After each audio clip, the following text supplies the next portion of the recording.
बोलो भागवत भगवान की जय। चतुर्थी स्कंद 21वां अध्याय। महाराजा पृथु का अपनी प्रजा को उपदेश। श्री मैत्री जी कहते हैं, विदुर जी, उस समय महाराजा पृथु का नगर सर्वत्र मोतियों की लड़ियों, फूलों की मालाओं, रंग बिरंगे वस्त्रों, सोने के दरवाजे, अत्यंत सुगंधित धूपों से सुशोभित था। उनकी गलियां, चौक, सड़कें चंदन और गंजे के जल से सींच दी गई थी। उसे पुष्प, अक्षत, फल, युवांकुर, खील और दीपक आदि मांगलिक द्रव्यों से सजाया गया था। वह ठोर ठोर पर रखे हुए फल फूल के गुच्छों से युक्त केले के खम्भों और सुपारी के पौधों से बड़ा ही मनोहर जान पड़ता था तथा सबोर, आम आदि वृक्षों के नवीन पत्तों की बंधन बाणों से विभूषित था। जब महाराजा ने नगर में प्रवेश किया तब दीपक, उपहार और अनेक प्रकार की मांगलिक सामग्री हुए प्रजाजनों ने, मनोहर कुंडलों से सुशोभित सुंदरी कन्याओं ने उनकी आगमनी की। शंख और दुंदवी आदि बाजे बजने लगे, ऋतुअजगण वेद ध्वनि करने लगे, बंदीजनों ने स्तुति गाना आरंभ कर दिया। यह सब देख और मुनि सुनकर भी किसी प्रकार अहंकार नहीं हुआ। इस प्रकार वीरवर पृथु ने राजमहल में प्रवेश किया। मार्ग में जहाँ तहाँ पुरवासियों, देशवासियों ने उनका अभिनंदन किया और परम यशस्वी महाराज ने भी उन्हें प्रसन्नता पूर्वक अभीष्ट वर देकर संतुष्ट किया। राजा पृथु महाराजा पुरुष सभी के पूजनीय थे। उन्होंने इसी प्रकार अनेकों उदार कर्म करते हुए पृथ्वी का शासन किया और अंत में अपने विपुल यश का विस्तार कर भगवान का परम प्राप्त किया। सूर्य जी कहते हैं, मुनिवर शौनक जी, इस प्रकार भगवान मैत्रेय के मुख से आदिराज पृथु का अनेक प्रकार से गुणों से संपन्न और गुणवानों द्वारा प्रशंसित विस्तृत स्वस्थ सुनकर परम भागवत विदुर जी ने उनका अभिनंदन करते हुए कहा। विदुर जी बोले, ब्राह्मणों ने पृथु का अभिषेक किया, समस्त देवताओं ने उन्हें उपहार दिया। उन्होंने अपनी भुजाओं में वैष्णव तेज को धारण किया, उसी पृथ्वी का दोहन किया। उनके इस पराक्रम के उचिष्ट रूप विषय भोगों से ही आज भी संपूर्ण राजा अपने लोकपालों के सहित समस्त लोग इच्छानुसार जीवन निर्वाह करते हैं। भला ऐसा कौन समझदार होगा जो उनकी पवित्र कीर्ति सुनना ना चाहेगा। अतः अभी आप मुझे उनके कुछ और भी पवित्र चरित्र सुनाइए। श्री मैत्रेय जी कहते हैं, साधु श्रेष्ठ विदुर जी, आप पृथु, गंगा और यमुना के मध्यवर्ती देश में निवास कर अपने पूर्ण कर्मों के क्षय की इच्छा से प्रारब्धवश प्राप्त हुए भोगों को ही भोगते थे। ब्राह्मण वंश और भगवान के संबंधी विष्णु भक्तों को छोड़कर उनका सातों दीपों के सभी पुरुषों पर अखंड अबाध शासन था। एक बार उन्होंने एक महासत्र की दीक्षा ली। उस समय वहाँ देवताओं, ब्रह्म ऋषि और राजर्षियों को बहुत बड़ा समाज एकत्र हुआ। उस समाज में महाराजा पृथु ने उन पूजनीय अतिथियों को यथायोग सत्कार किया और फिर उस सभा में नक्षत्र मंडल चंद्रमा के समान खड़े हो गए। उनका शरीर ऊंचा, भुजाएं भरी और विशाल, रंगोरा, नेत्र कमल के समान और सुंदर अरुण वर्ण, नासिका स्वर्ण मुख, मनोहर स्वरूप, सौम्य कंधे, ऊंचे मुस्कान से युक्त दंत पंक्ति सुंदर थी। उनकी छाती चौड़ी, कमर का पिछला भाग स्थूल और उदर के पीपल के पत्ते के समान सुडोल तथा बल पड़े हुए होने से और भी सुंदर जान पड़ता था। नाभि भंवर के समान गंभीर थी, शरीर तेजस्वी था, जंगाएं स्वर्ण के समान देदीप्यमान थी और पैरों के पंजे उभरे हुए थे। उनके बाल भारी, घुंघराले, काले और चिकने थे। गर्दन सन के समान उतार चढ़ाव वाली रेखाओं से युक्त थी और वे उत्तम बहुमूल्य धोती पहने हुए बड़ी चादर ओढ़े थे। दीक्षा के अनुसार उन्होंने समस्त आभूषण उतार दिए थे।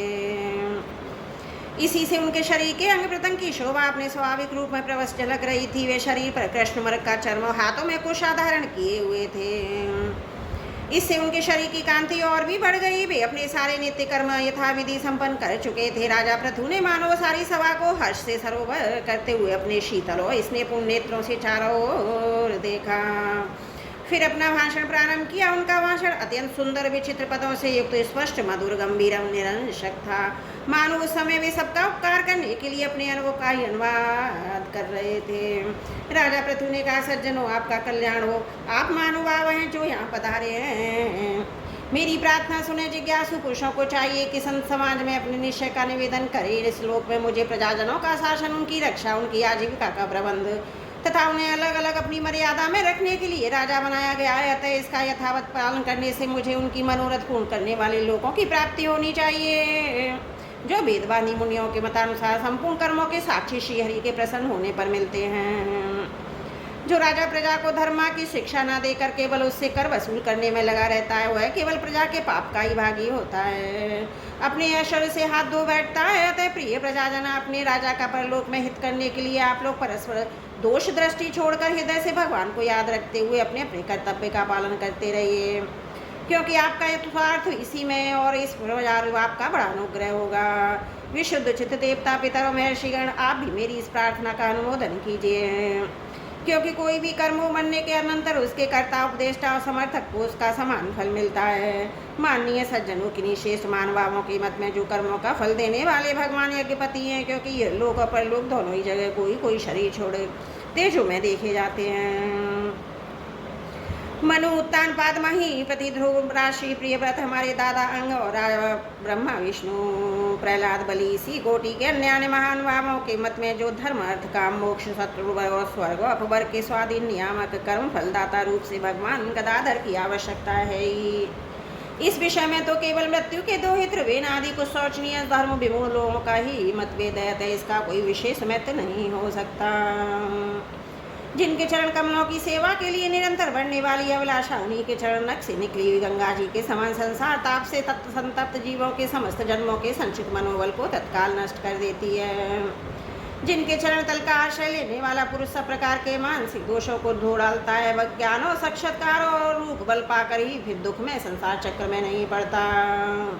और जिनके चरण कल सब प्रकार की कामनाओं को पूर्ण करने वाले उन प्रभु को आप लोग अपनी अपनी अजीविका के उपयोग वर्णाश्रमोचित उत्तान अधिकर कर्म और ध्यान स्तुति पूजा मानसिक वाचिक और शारीरिक क्रियाओं के द्वारा भजें।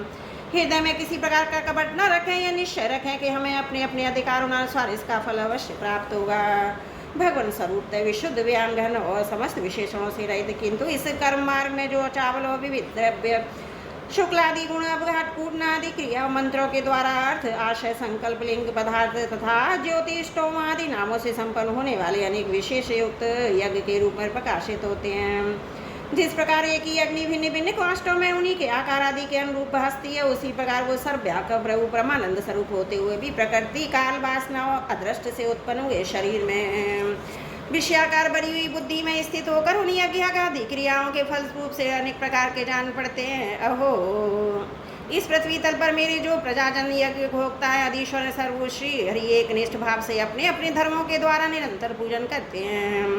वे मुझ पर बड़ी कृपा करते हैं। सहनशीलता, तपस्या और ज्ञान इन विशिष्ट विभूतियों के कारण वैष्णव ब्राह्मणों के वंश स्वभावतः ही उज्जवल होते हैं। उन पर राजकुल का तेज धन ऐश्वर्य आदि समृद्धियों के कारण अपना प्रभाव न डालें। ब्रह्मादि समस्त महापुरुषों में अग्रगण्य ब्राह्मण भक्त पुराण पुरुष श्री हरि ने निरंतर इन्हीं के चरणों की वंदना करके अविचल लक्ष्मी और संसार की पवित्र करने वाली कीर्ति प्राप्त की है।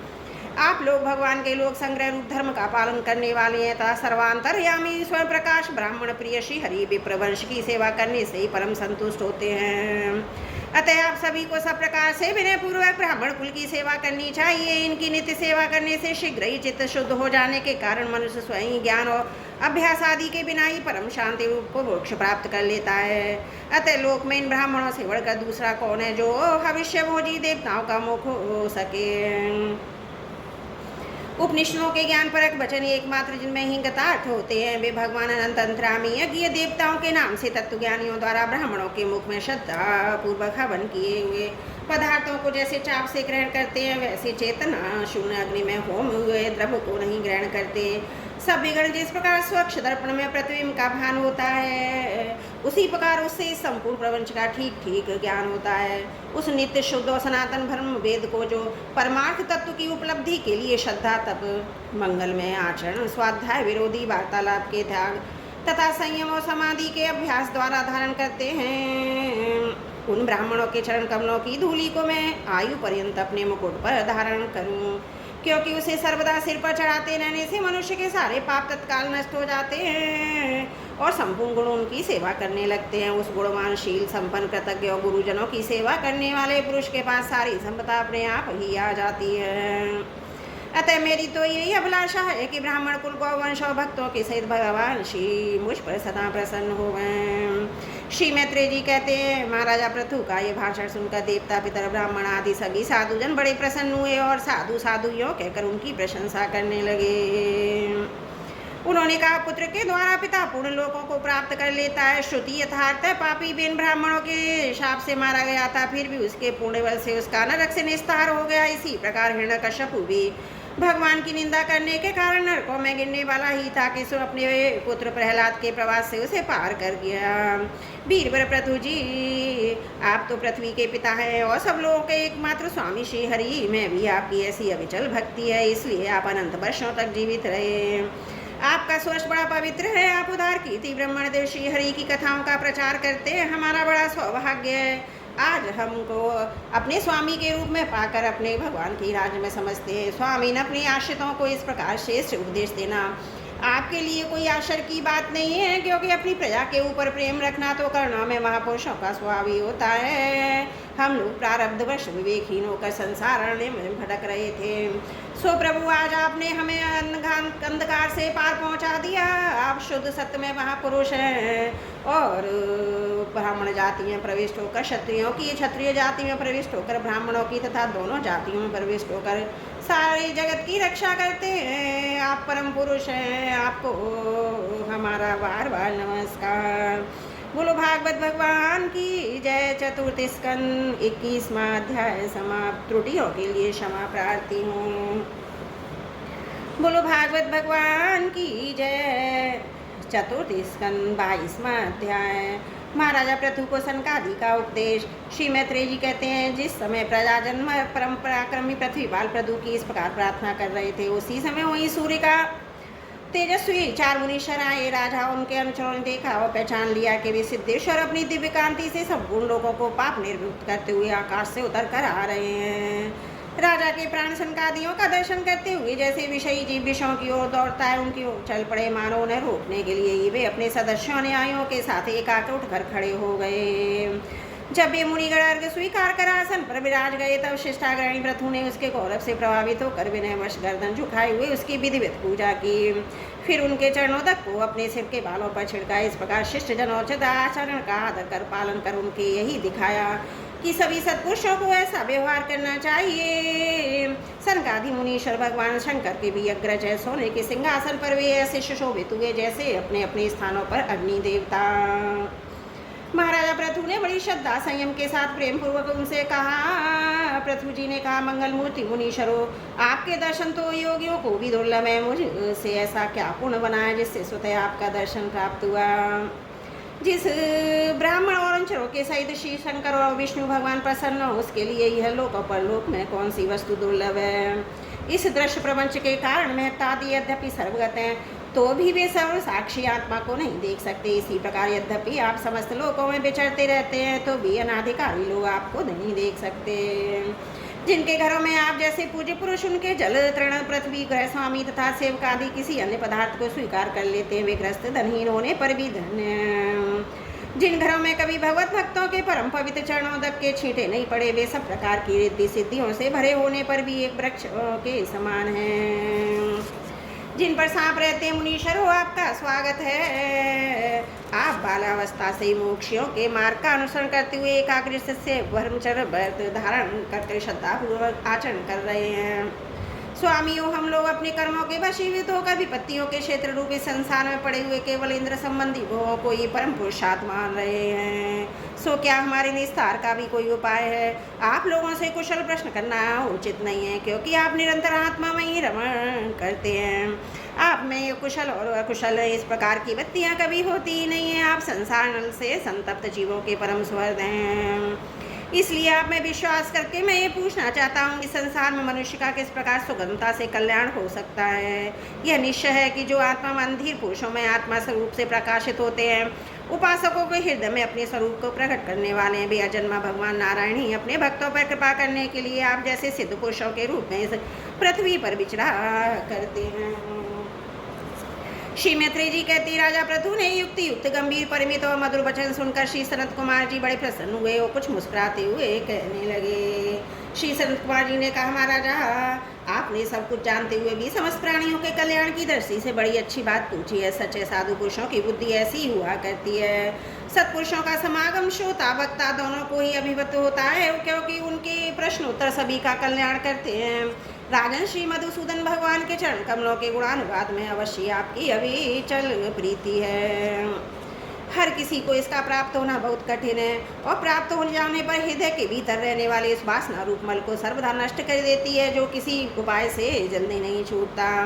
शास्त्र जीवों के कल्याण के लिए भली भांति विचार करने वाले हैं। उनमें आत्मा भिन्न देहादि के प्रति वैराग्य तथा अपने आत्मस्वरूप निर्गुण ब्रह्म में सुदृढ़ अनुराग होना, यही कल्याण का साधन निश्चित किया गया है। शास्त्रों का भी कहना है कि गुरु और शास्त्र के वचनों में विश्वास रखने से, भगवत धर्मों का आचरण करने से, तत्व जिज्ञासा से, ज्ञानियों की निष्ठा से, योगेश श्री हरि की उपासना से, नित्य प्रति पूर्ण कीर्ति से, श्री भगवान की पावन कथाओं को सुनने से, जो लोग धन और इंद्रियों के भोगों में ही रहते हैं, उनकी गोष्ठी में प्रेम न रखने से, उन्हें प्रिय लगने वाले पदार्थों का आसक्ति पूर्वक संग्रह न करने से, भगवत गुणा अमृत का पान करने के सिवा सब आत्मा में संतुष्ट रहते हुए एकांत सेवन में प्रेम रखने से, किसी भी जीव को कष्ट न देने से, निवृत्ति निष्ठा से, आत्महित का अनुसंधान करने से, श्री हरि के पवित्र चरित्र रूप श्रेष्ठ अमृत का स्वादान करने से, निष्काम भाव से यम नियमों का पालन करने से, कभी किसी की निंदा न करने से, योगक्षेम के लिए प्रार्थना करने से, शीतोष्णादि द्वंद्वों को सहन करने से, भक्तजनों के कानों को सुख देने वाले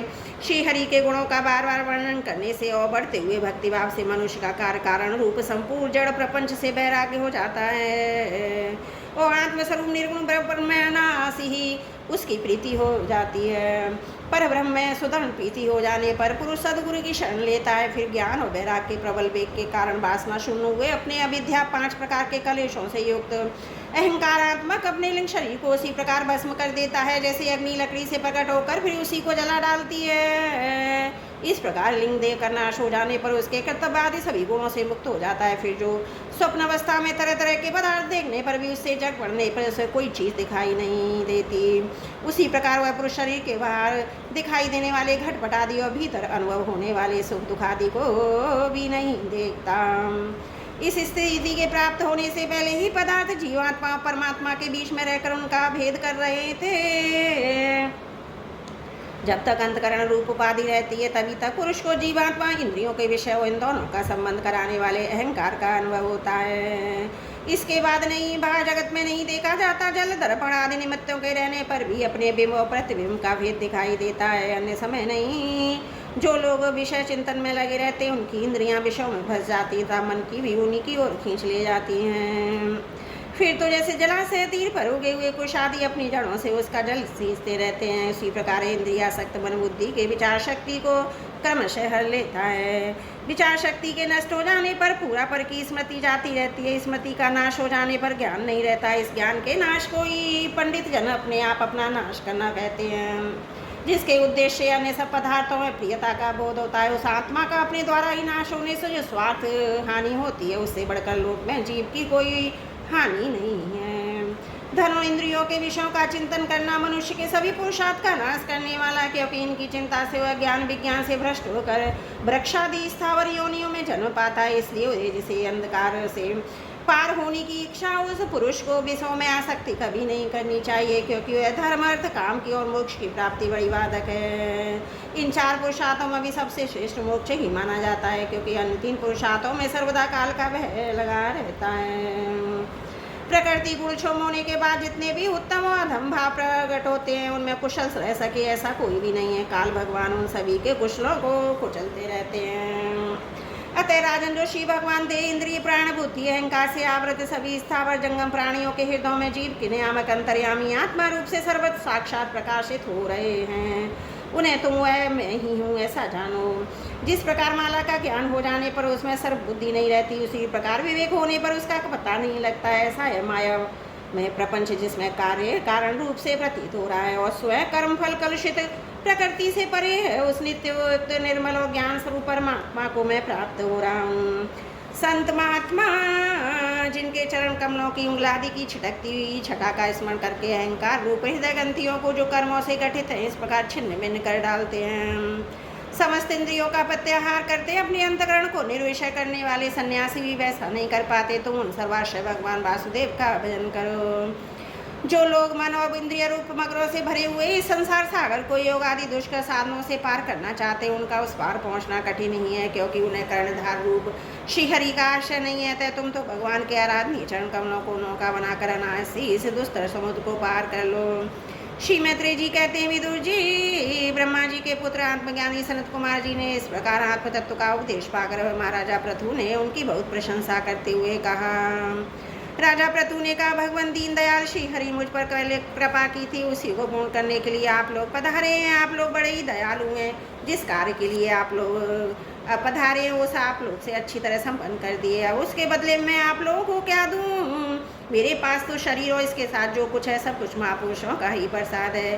ब्राह्मण, प्राण, स्त्री, पुत्र, सब प्रकार की सामग्रियों से भरा हुआ भवन, राज्य, सेना, पृथ्वी, कोशी, ये सब कुछ आप ही लोगों का है। आपके ही श्री चरणों में अर्पित है। वास्तव में तो सेनापतित्व, राज्य, दंड, विधान, संपूर्ण लोक के शासन का अधिकार तो वेद शास्त्रों के ज्ञाता ब्राह्मणों को भी है। ब्राह्मण अपना ही खाता है, अपना ही पहनता है और अपनी वस्तु दान देता है। दूसरे क्षत्रिय आदि तो उसी की कृपा से अन्न खाने को पाते हैं। आप लोग वेद के परगामी हैं। अपने आध्यात्म तत्व का विचार करके हमें निश्चित रूप से समझा दिया है कि भगवान के प्रति इस प्रकार अभेद भक्ति ही उसकी उपलब्धि का प्रधान साधन है। आप लोग परम कृपालु हैं, तो अपने इस दीनोद्धार रूप कर्म से ही सर्वदा संतुष्ट रहें। आपके इस उपकार का बदला कोई क्या दे सकता है? इसके लिए प्रयत्न करना भी आपकी हंसी कराना ही है। श्री मैत्रेय जी कहते हैं, विदुर जी, फिर आदिराज पृथु ने आत्मज्ञानियों में शेष सनकादि की पूजा की। फिर उनके शील को प्रशंसा करते हुए सब लोगों के सामने ही आकाश मार्ग से चले गए। महात्माओं में अग्रगण्य महाराजा पृथु उनसे आत्मदोष पाकर चित्त की एकाग्रता से आत्मा में ही स्थित रहने के कारण अपने को कृतकृत्य सा अनुभव करने लगे। वे ब्राह्मण बुद्धि से समय, स्थान, शक्ति, न्याय और धन के अनुसार सभी कर्म करते थे। इस प्रकार एकाग्र चित्त से समस्त कर्मों का फल परमात्मा को अर्पण करके आत्मा को कर्मों का साक्षी एवं प्रकृति से अतीत के देखने के कारण वे सर्वदा निर्लिप्त रहे। जिस प्रकार सूर्यदेव सर्वत्र प्रकाश करने पर भी वस्तुओं के गुण दोष से निर्लेप रहते हैं, उसी प्रकार सार्वभौम साम्राज्य लक्ष्मी से संपन्न और ग्रस्ताश्रम में रहते हुए भी अहंकार शून्य होने के कारण वे इंद्रियों के विषयों में आसक्त नहीं हुए। इस प्रकार आत्मनिष्ठा में स्थित होकर सभी कर्तव्य कर्मों का यथोचित रीति से अनुष्ठान करते हुए उन्होंने अपनी भार्या अर्ची के गर्भ से अपने अनुरूप 5 पुत्र उत्पन्न किए। उनके नाम विजाताश्व, धूम्रकेशु, हर्यश, द्रविण और व्रग थे। महाराजा पृथु भगवान के अंश थे। वे समय समय पर जब जब आवश्यकता होता था जगत के प्राणियों की रक्षा के लिए अकेले ही समस्त लोकपालों के गुण धारण कर लिया करते थे। अपने उदार मन, प्रिय, हितवर वचन, मनोहर मूर्ति और सौम्य गुणों के द्वारा प्रजा का रंजन करते रहने से दूसरे चंद्रमा के समान उनका राजा यह नाम सार्थक हुआ। सूर्य जिस प्रकार गर्मी में पृथ्वी का जल खींचकर वर्षा काल में उन्हें पुनः पृथ्वी पर वर्षा देता है तथा अपनी किरणों से सबको ताप पहुंचाता है, उसी प्रकार वे कर रूप से प्रजा का धन लेकर उसे दुष्काल आदि के समय मुक्त हस्त से प्रजा के हित में लगा देते थे तथा सब पर अपना प्रभाव जमाए रहते थे। तेज में अग्नि के समान दूरदर्शी, इंद्र के समान अजय, पृथ्वी के समान क्षमाशील और स्वर्ग के समान मनुष्यों की समस्त कामनाएं पूर्ण करने वाले थे। समय समय पर प्रजाजनों को तृप्त करने के लिए वे मेघ के समान उनके अविष्ट अर्थों को खुले हाथ से लुटाते रहते थे। वे समुद्र के समान गंभीर और पर्वतराज सुमूर के समान धैर्यवान भी थे। महाराजा पृथु दुष्टों के दमन करने में यमराज के समान आश्चर्यपूर्ण वस्तुओं के संग्रह में हिमालय के समान कोष की समृद्धि करने में कुबेर के समान और धन को छिपाने में वरुण के समान थे। शारीरिक बल, इंद्रियों की पटुता, पराक्रम में सर्वत्र गतिशील वायु के समान, तेज की असह्यता में भगवान शंकर के समान थे। सौंदर्य में कामधेनु के समान, उत्साह में सिंह के समान, बात्सल में मनु के समान, मनुष्यों के आधिपत्य में सर्व समर्थ ब्रह्मा जी के समान थे। ब्रह्म विचार में बृहस्पति, इंद्रिजय में साक्षात श्रीहरि तथा गौ, ब्राह्मण, गुरुजन एवं भगवत भक्तों की भक्ति, लज्जा, विनयशील और परोपकार आदि गुणों में वे अपने ही समान अनुपम थे। लोक त्रिलोकी में सर्वत्र उच्च स्वर से उनकी कीर्ति का गान करते थे। इससे वे स्त्रियों तक के कानों में वैसे ही प्रवेश पाए हुए थे जैसे सत्पुरुषों के हृदय में श्री राम। बोलो भागवत भगवान की जय। श्रीमद् भागवत महापुराण चतुर्थ स्कंद 22वां अध्याय समाप्त। त्रुटियों के लिए क्षमा प्रार्थी हूँ।